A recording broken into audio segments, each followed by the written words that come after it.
liqedze bunanzi, liqedze shukela, liqedze buhle, liqedze konke lokuhawukelisana noma bonke buhle iglory kaNkulunkulu liyimunye liyiqedze liyifokote. Langasali igama waqhubeka waba nguNawomi, wabitwa ngaNawomi kanti sekude lokusweet kuye, but lasala ligama anguNawomi wamahala ngoba sekude lokusweet, but iminingi yalo yangashintshi noma seveni lekuhamba aseveni lekuhlupheka. Ngathi izulu lithi kuprofetiwe kuwe umntali wakho wakwetha, wathi wena nguNawomi noma usevele kubaba noma sekudeke manje lokujabulisako kuwe, wathi wena nguNawomi, wena kumunanze empilweni yakho, khona lapha ekuhluphekeni, khona lapha ekukhaleni, uthi wena nguNawomi wena ngegama likaJesu. Nami Nawomi aphuma, ungathi wabitwa ngonendo liyaprofethwa abatali bakhe ethi kwakhe amncane, kwathiwa wena you are a pleasant soul, you are a beautiful soul, you are a great soul, you are a wonderful soul. Baprofethi intombazanyana iseyincane kwahamba emalanga kuprofethiwe ethi kwakhe, kwathiwa kumnanzi empilweni yakho, kwathiwa ngilokuhle kodwa empilweni yakho, ngathi abe ngunobuhle wesikhathi, kukhulunywe kahle, mane wahamba wayeveni lelithi noma kuprofethiwe kodwa sitawuleka tilo ethi kwakho, sikenze iprofesi ethi kwakho, ngoba nakaqhamuka abuya le eveni leMamowabi, asaqhamuka kususwe lento yebuhle, lento ya pleasant la ithi kwakhe, kusele siprofeto, kusele live ethi kwakhe, ngoba tingashintsha tonke tinto, simo mhlawumbe singakufofobeta sikubeke eveni mhlawumbe lelingasiko kahle, lempilo ishintshe, but akushintshi izwi lakhe, alishintshi ngempilo yakho. Whatever he has said, you are a pleasant soul. Namhlanje bathandekayo kusihlwa uNkulunkulu simakathe uthi ke utawulanza abantu sekuyababa empilweni, sekumunye empilweni, but wathi yababisela ngoba wena noma tinto tijike kaze taba nje empilweni yakho, but lento imile iprofetiwe etiwe empilo yakho. You are such a sweet soul, you are such a wonderful soul. Lizulu likubona wena ungetulu kwebanqobi, awunenzaba unqotshiwe namuhla, but lizulu seloko limile lithi you are more than a conqueror. Noma uhluphekile lithi ungaphezulu kwabanqobi, noma unganalutho, he is still your shepherd. Uthi I lack nothing. David ukhuluma usehlana kanalutho, uyedwana ngathi uvas prophet, uthi noma ngisehlane but the Lord is my shepherd, I shall fear no evil. Uthi angiyukweswela lutho noma nginganalutho nginedwana, uthi but angeswela lutho ngoba ngibambe isiprophet. La empilweni yakho nawo ngingatha wena ngolongo. Oh hallelujah. Nakatha uthatha nakaqhamuka nawo leli gama liphethe, but la ithi kwakhe nakaqhamuka lempilo yakhe ithi awusiye nawo, but bayambuka abantu, but is this our Nawo? Kusemuye yini lo? Leli gama bakhona ulikhokha ngoba ikhona ishwana lencane noma kungasabonakali, akabonwe uNkulunkulu, ongavumanga ukuthi titha tethu tisibulale, akabonwe uNkulunkulu, longavumanga ukuthi titha takho tikuqedze.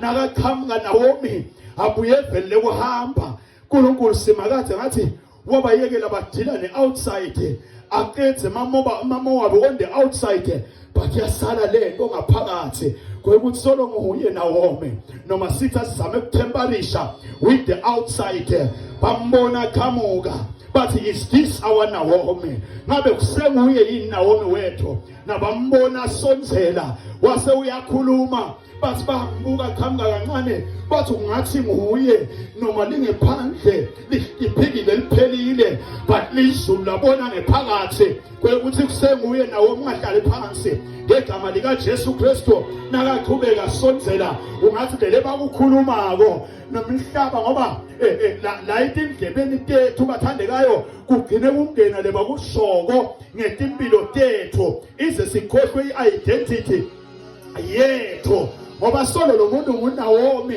manje nakeva ababona badideka bathi kusenguye yini ungathi lento yangena etindlebeni takhe wathi uyadibuka naye ungathi uthi angisafanelwa uthi I am not worthy kuthi ngingaqhubeka ukuthi we ngingu-sweetness I am not worthy kuthi kungathiwa ngingu-pleasant waseke naye uyangena wahlabela ingoma yokwehluleka wahlabela ingoma yokukhala njengabo nabathi is this our Naomi naye waguquka wadibuka wathi nayi mani ningasangibiti ngekuthi nginguNaomi sanini nithi ngingumara ngoba sekuyababa empilweni ayakabonga uNkulunkulu simakade namhlanje busuku ngegama lika Jesu lento seyikhulunywe kanengi futhi nawe uyayibona ngoba ukuthi kuyababa empilweni uguqukile awusesiyo lento uNkulunkulu simakade nakukhokha ungiyo awusesiko lokhu uNkulunkulu wasezulwini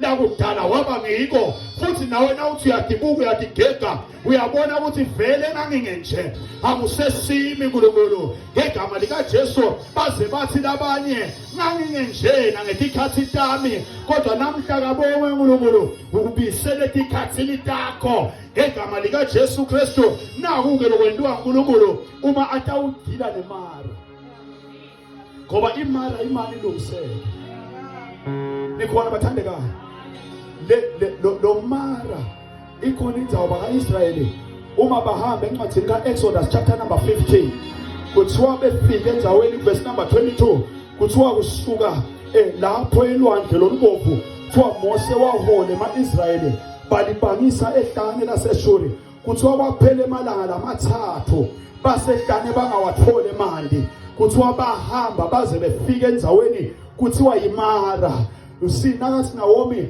sale ningibita mara abelandzela nayi indzawo lekuthiwa yimara lendzawo lekuthiwa yimara nile bathandekayo kuthiwa lapho bakhanza khona emanti kodwa behluleka kuwanatha ngobe abebaba ngiko nje lendzawo beyibitwa ngethi ngumara oh haleluya kodwa nje sibonga ukuthi befike endzaweni bakhanze emanti noma bawakhanze ababa kodwa bawakhanza akhona oh haleluya nakakhanga Naomi baze bambita ngokuthi aze athi naye ngingumara lokuthi nje bakhona identify ukuthi baze bathi is this kusenguye yini Naomi wethu ngokuthi akaze waqedwa solo uyabonakala at least there is something kunesalile khona uthi kaNkulunkulu ngawusebenza ngalokho lokukhona ngoba usebenzisa lokukhona uNkulunkulu nabafike emali wasebenzisa wona lamali wona lalaba babo bonga uNkulunkulu kusifa ukuthi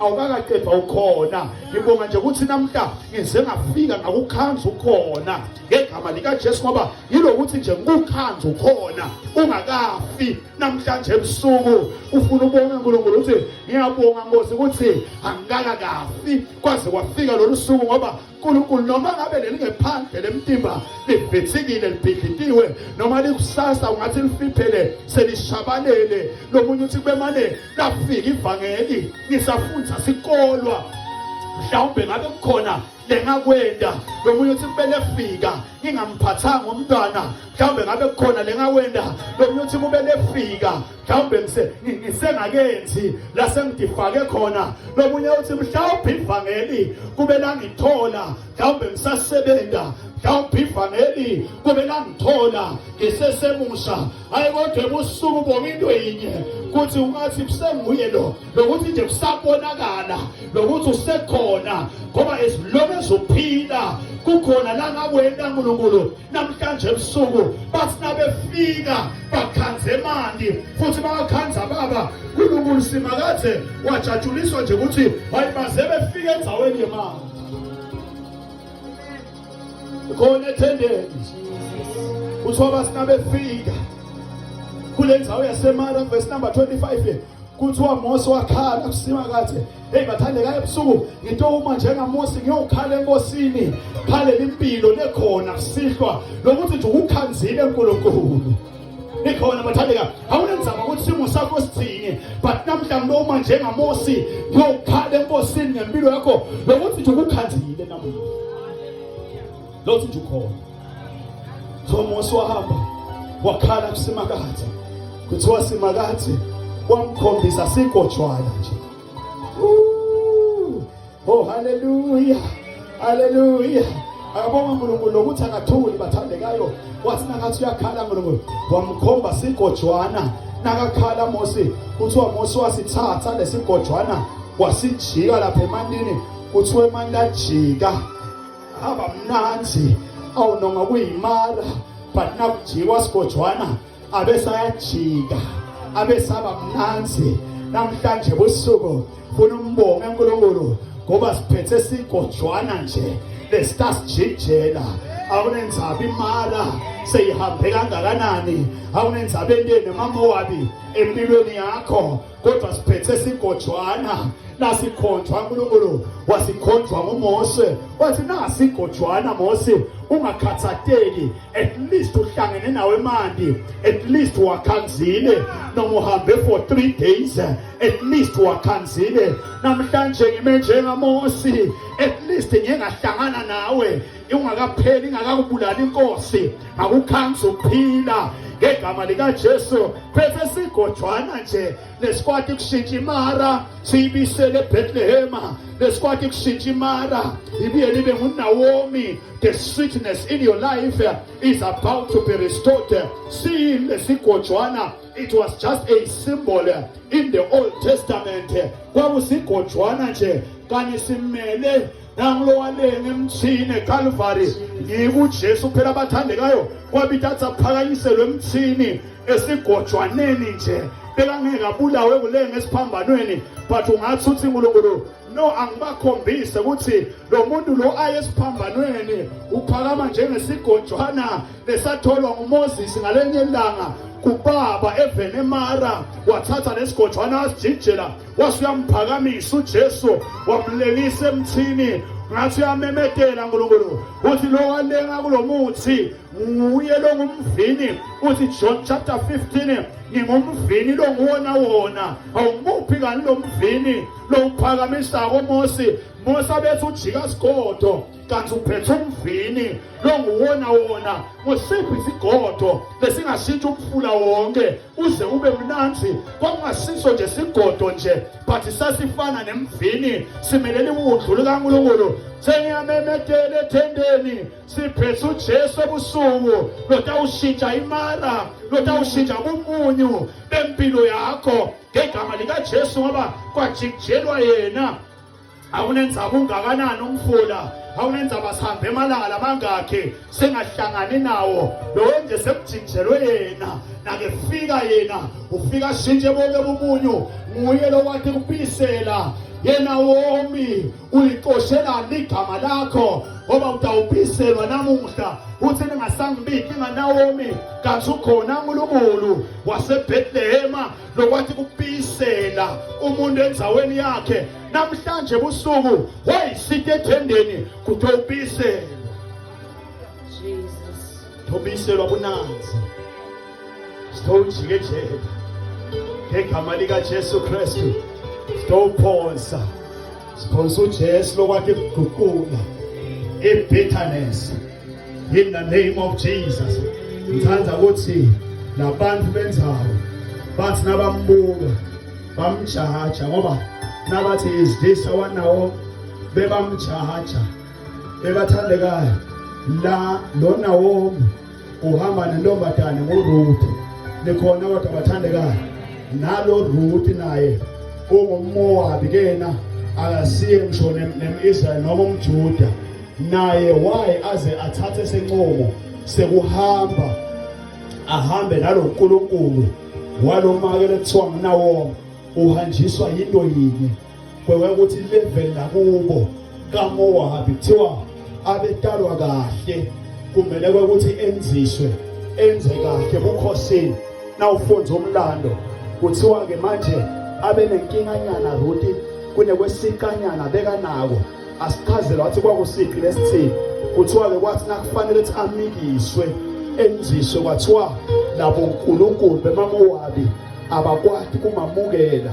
Wathi nakaqhamuka ke umsa kaNaomi wafike wabona intombi, wathi nakamthatha amletha bonkulunkulu waNaomi wamemukela ngevota muva athi ungancengi ukuthi ngisale bese uthi ke uNkulunkulu wakho kuyawuba uNkulunkulu wami. Why athi uNkulunkulu wakho? Kuthi wehlulelwe bonkulunkulu bakubo bamjaja ngesiki sakhe wathi ke ake ngithe kunaNkulunkulu lokehlulelani. Angathi Naomi ukhohlwa njani ukuthi uhamba nemuntu lo ujajwe bonkulunkulu bakhe wathatha uNkulunkulu wakho kuthi akajajani. Kodwa wena namhlanje nawubuya uthi mina ningasangiphithi ngaNaomi kanti uTebhethlehem kulo uNkulunkulu lokajajani. Yebakithi bakujajile abantu bakwehlulela bakubalela emaphutha akho ayitolo. Kodwa namhlanje namhlanje kusihlwa ngokubhidela kulo uNkulunkulu lokajajani. Lo uNkulunkulu noma bakwalile balomhlaba noma dihlobo takho tikwala tingakwamukeli. Labanye bethu abasabidwa ngizowune mihlangano emakhaya ngoba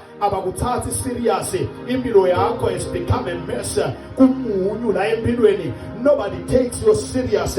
Kodwa ukhona uNkulunkulu kusihlwa sitawuphosa nje sigodwana bese uJesu Kristu sitawuphosa umvini lo nguwona wona kwathi waphosa lesigodwana Mose lapha kule bitterness wasinaka phosa lesigodwana bonke baka-Israyeli babuya nemakamela abo bate unatha bonke bamangala. Namhlanje le sitakunika yona ayinawusita wena kuphela itawusita ngisho umndeni wakini baze babuyise emakamela babisa tingomo tabo tatawunatha ngisho tihlobo takho titawuphila ngenxa yakho kusihlwa lento ungayali ngoba itosita wena yendlulisite ihlobo takho yendlulisite ngisho situkulwane lesitawuqhamuka kuwe ngekuthi nje usonzele kulo muntu lokwathi kushintsha bumunyu abende kube kumnanzi lokwathi uguqula imara abisele lo Naomi labangasamboni bantu ubuyele ube ngesweetness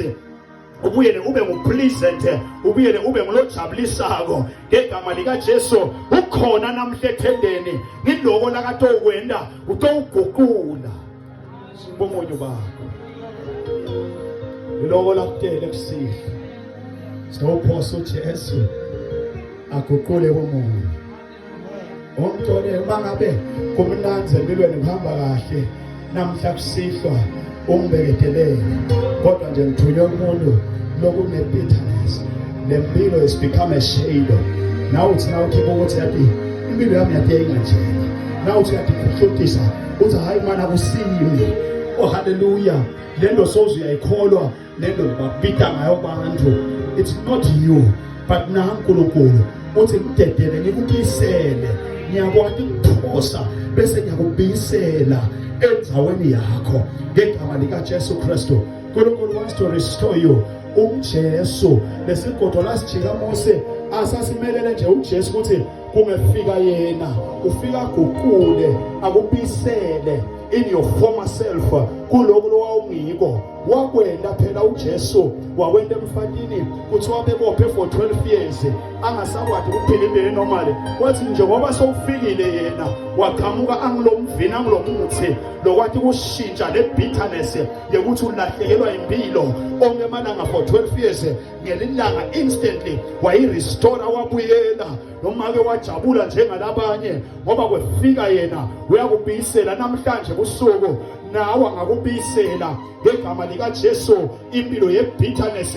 kuJohn chapter number 5 kwafika yena ngumvini 38 weminyaka indoda ihleti bitter kumunye empilweni ngoba lo muntu abethathwa afika bewe lapha ngaceleni kwelikhibi laseBethesda for 38 years kwangakwathi ukuthi hambela kumunye kuyababa empilweni.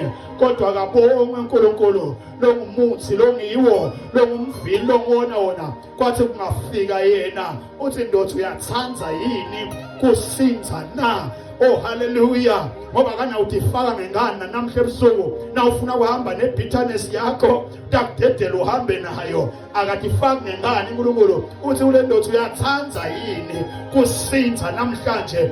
Ithi le ndothi abangengelela no uyathanza yini kusinza kusihlwa ubeka taba kodwa ngithanza umfati wemopho ngoba yena kuthiwa wathumbeletela yena. Ungathi wathi ukuthi nasi besikhodwana nangulo muntu okwathi kushintsha i-bitterness ayende ibe mnanzi, nangulo lokwathi kudila nemara abuyisele Naomi, kuthiwa wathumbeletela yena. Esikukwini wayawufika kuye wafuna umphetho wengubo, ngathi uthi bunanzi bempilo yami ngidabuthola kulo muntu. Namhlanje siphethe lo muntu lophethe bunanzi bempilo yakho ngegama lika Jesu.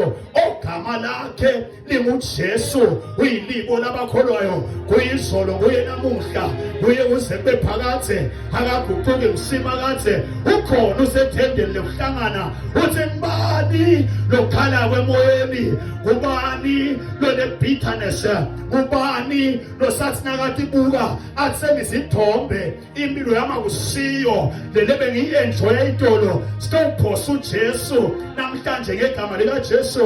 Uthi mthetho ophosa umlilo emhlabeni, emfisa kangaka kokuthi ngabe seyokhele lo muntu ukhona usethendeni nesempilweni yakho, ufuna uyiphonsa lento iyadisebenzela ibe siyaguqula ngegama lika Jesu Kristu. Angefika yena ushintsha i-bitterness,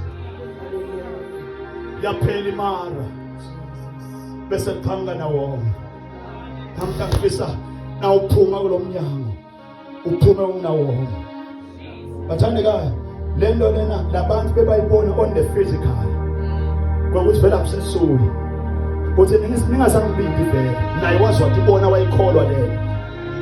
Kodwa ukhona uNkulunkulu noma le nto ibonakala ukuthi ungathi vele akusalungu lutho, but ukhona lo Nkulunkulu uyakwazi ukuyenda lento ngegama lika Jesu Kristu.